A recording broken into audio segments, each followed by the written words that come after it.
Akakhohlwe nje ukuthi uzothandana noGeneral. uGeneral unomfazi nomndeni wakhe awuthandayo.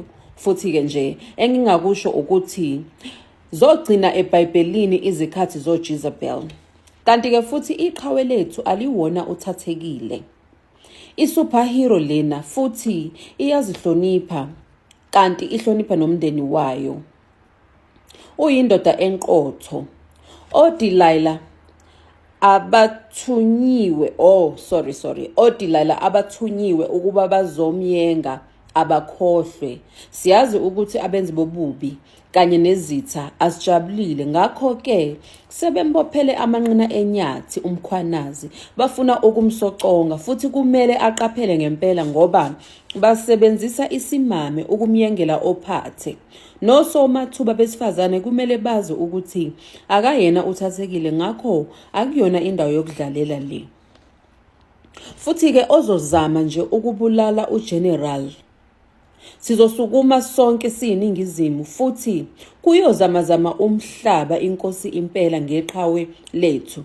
Yabona sisinozipho, umkhwanazi usewunkulunkulu kuthina. Siyamthanda futhi siyamhlonipha.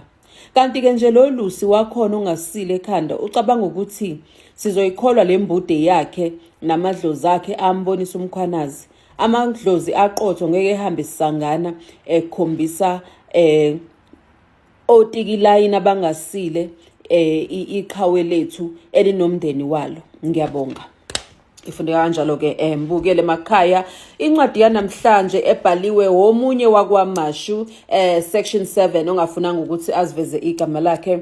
Eveza laphayana-ke ukukhathazeka nokungazizwa kahle ngosekuvele ngokusekuthe kwenzeka mayelana nencwadi le ibhalwe uLucy ekhomba phela uGeneral njengomuntu ongu-soulmate wakhe amkhonjiswa abaphansi emaphusheni. Ngiyabonga. Ngingajabulela futhi-ke nokuzwa uvo lwakho. Sibonge Ihlongandlebe Show.